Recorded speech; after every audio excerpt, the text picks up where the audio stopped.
Hello and welcome to episode 3 of A Veteran's Guide to Shadow of Chernobyl. We are here in Agroprom. We are not actually underground. We're just kind of hiding off in the back of the train tunnel. And I wanted to start off by talking about, let's try that sentence in English. We'll start off talking about using old stashes. And there's a few stashes here. Every time I've gone to the stairwell one, it's been empty. So we'll just use that one as an example. Once you've emptied out the stash, no one's going to go and put something in it. So it's fair game for you to use as much as you want. Until I learned that the personal stashes in like the bar and the scientist bunker were actually your stashes, not just random blue boxes that could have people walk up and take them. I used a stash over here in the bar as my personal stash because it was out of the way, but also somewhere that I could pass by whenever I needed to, either going up north, going through Rostock, or if I was making deliveries, basically. And that can be really useful, especially if you've gone into the game files and made it so you can carry less. Or if you're about to go into a place like Labs X16, X18, or the Brain Scorcher. Because if you have a stash marked on your map, you can go empty it, and if it's right outside the entrance or where you're going to cash in, hopefully outside the entrance would be more useful, then you can dump all the miscellaneous loot. And I don't think anyone's going to come back for it. I've never had anyone go back and revisit the stash once I've emptied it.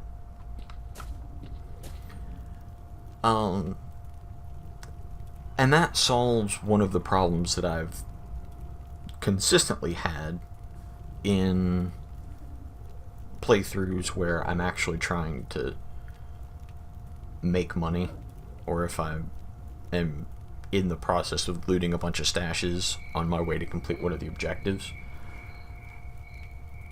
And that's having to leave stuff that you might not be able to find anywhere else down in whichever lab you're in. Like having to leave something behind and come back for it later, which I never bother doing. I usually just leave it behind and don't bother coming back for it.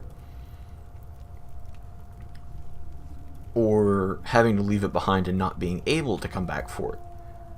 Because I believe Lab X16, there is a door that once you go through that door, it will close behind you, and it is after you've dropped down the elevator shaft. So there's this point of no return that you've already crossed, but you can't proceed further. So having those stashes either higher up or near the entrance to dump all the stuff that you have acquired, and that way you can only take in like a shotgun or your favorite rifle and a bare minimum of supplies, because I've noticed that you always end up with more supplies than you need going in. Because when you get in, there are supplies kicking around. Like I know in X18, there's not a lot of med kits kicking around, but you've got a handful of stashes, and at the very end of the lab, after you've taken out the Pyrogeist, there's a cabinet that has a bunch of med kits and AK ammo. Whereas in X16, you could basically go in there with a leather jacket and leave with endgame gear. I mean, there's a barrel armored suit, there's an ecologist suit, there's a bunch of artifacts, bunch of 9x39 ammo, and Ghost's suit. The healing barrel is just outside the lab. So you can basically go in there with a Groza or something, if you can get your hands on one before you get down there, and walk out almost overloaded with ammunition and supplies, never mind the artifacts you find. And I think if you get the right stash, you can go in there literally with a leather jacket, because there's a stash in the elevator that has a VSS Venturas in it. So you can pick that up and get a bunch of ammunition as you go through the lab. But you've got that use for old stashes. And the other use is if you either alienate one of the factions, which I don't see a reason to do anymore, but say you side with Freedom and you're basically not welcome at the bar anymore, because if you show up, Duty shoots you on sight, and then basically the entire bar is your enemy.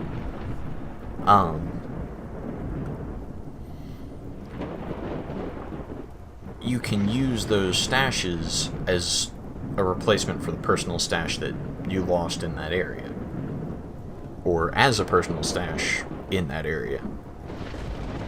I know in army warehouses there's one you can use over by Father Theodore in that little camp that we're going to be going back to later in this video. And use that as just kind of a waypoint stash. It's like, if I'm going off into Dark Valley going off into the Scorcher or to Pripyat to pick up stashes and artifacts, I'm going to dump all the excess stuff, or, just stuff I don't think I'm going to need here, run off and come back.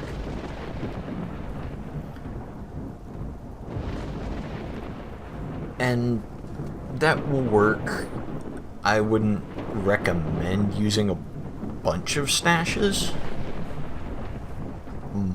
My method would be pick a stash, either one of the two here in the bar, or one that you can pop into raw stock real easy and grab.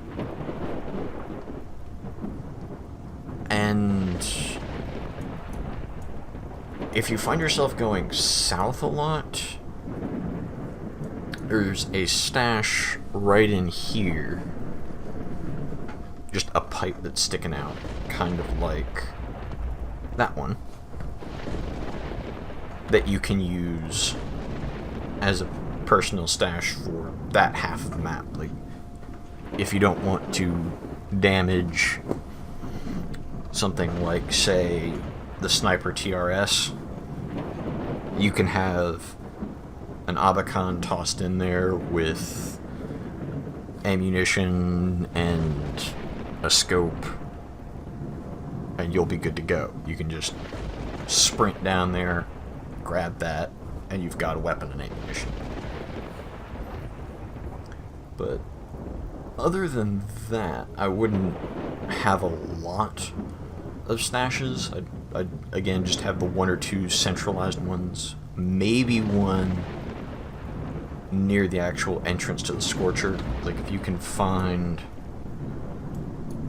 a reasonably safe and easy to get to stash I would rule out these. I'd probably not use Merc's Treasure or Goodies of Deadstalker, just because Spetsnaz guys eventually start spawning along the road, and that can ruin your day. But if there's a spot in here, and it's a very broad area because maybe up here, but there's usually some monolith or military up here. If you can find one to use as a stash for up here, that'd be another good one because of the constant respawning here. I always have trouble in here because I frequently go to Pripyat 3 or 4 times, and every time I come out there's a bunch of monolith guys here, and then you've got freedom here and duty over here, or whichever way around it is, and I just have to make this mad dash down to the fence so I'm not turned into Swiss cheese. But I mean, you shouldn't need more than 3, because you shouldn't need one in Pripyat, because Pripyat you don't want to be there longer than you have to, because the only thing after Pripyat is Chernobyl. It's basically the end point of just random exploration. But everywhere else you just need a centralized one, like somewhere in Wild Territory in the bar, and maybe one south end of the garbage, depending on how you want to do things, because you can run back and forth through here. You don't need to have one at the end of Dark Valley in the farm somewhere, but they're usable.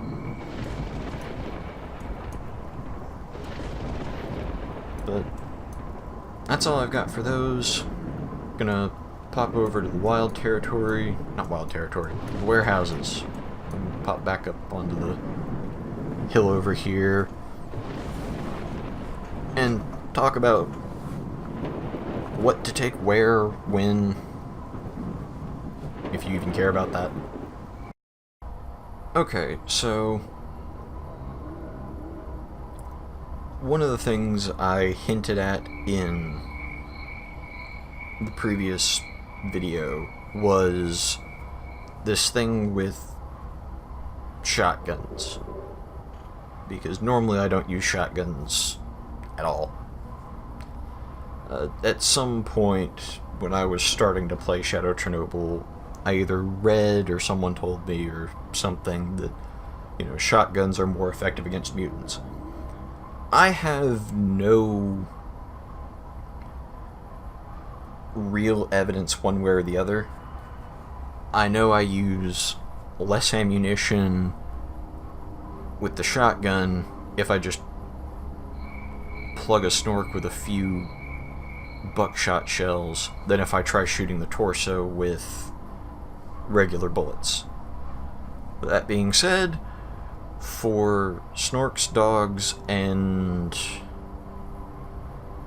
I think boars, like boars and fleshes, if you get a headshot, it's only like 2 bullets each.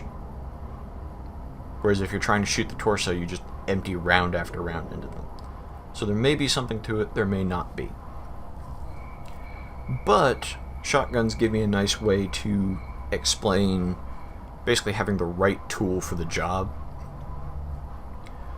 which is normally having a rifle and either a couple types of ammo for it, or a shotgun if you believe the shotguns are better against mutants. If you don't believe that, then just have a rifle with the normal and armor-piercing rounds.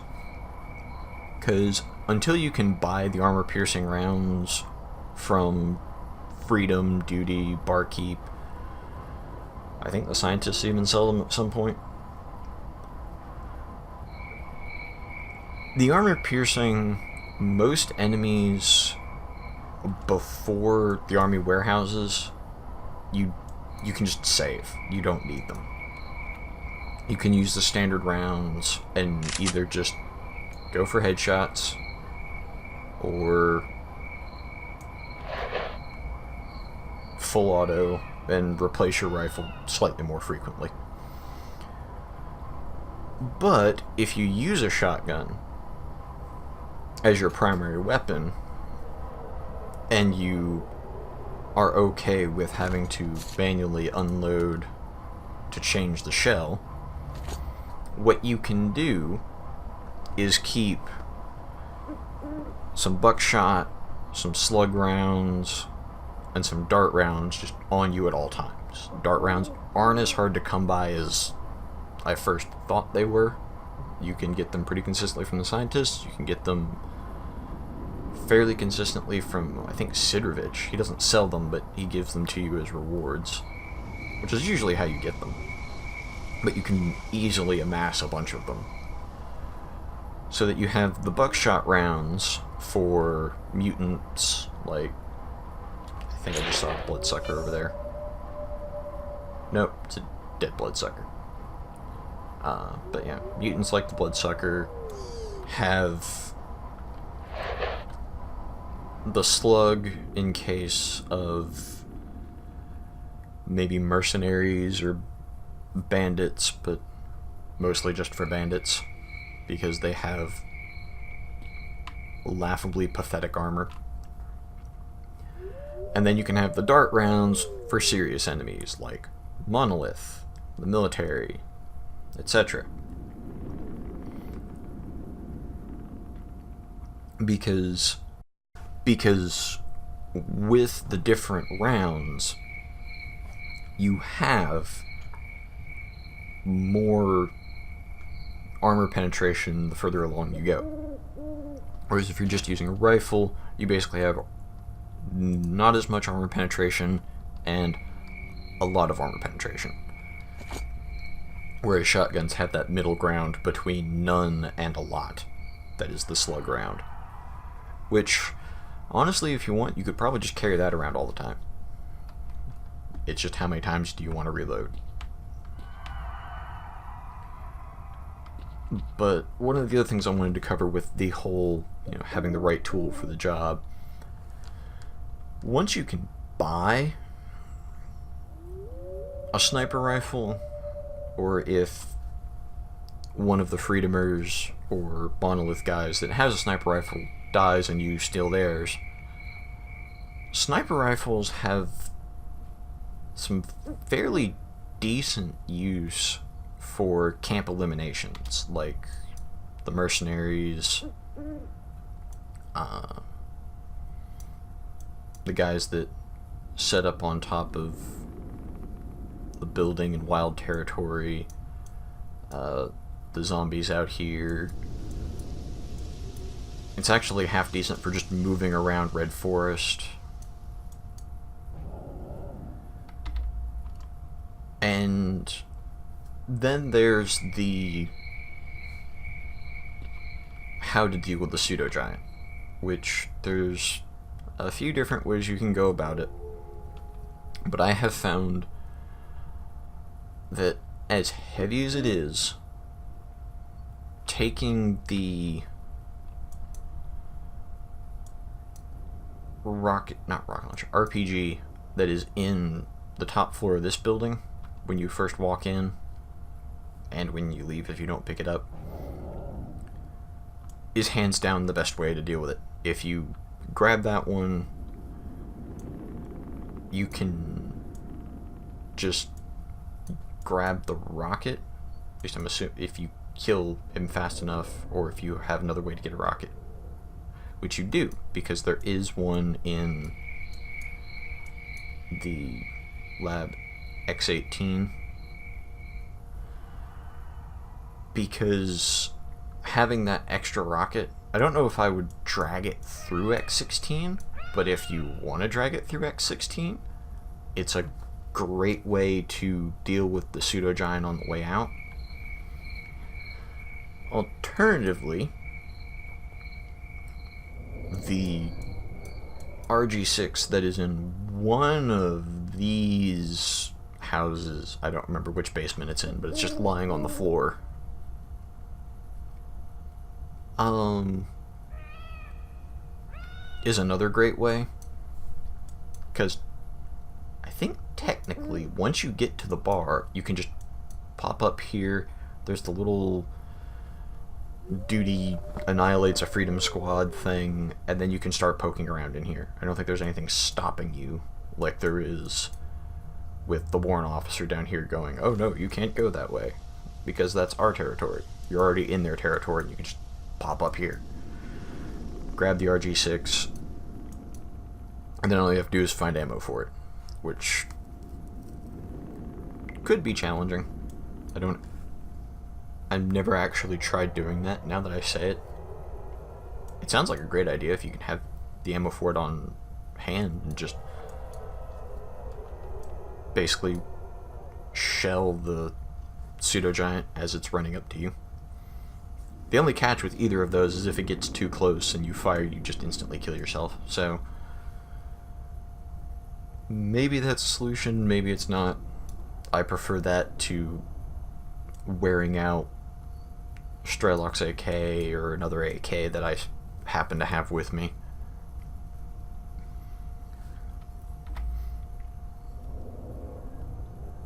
But that's all I've got, and I will see you guys next time.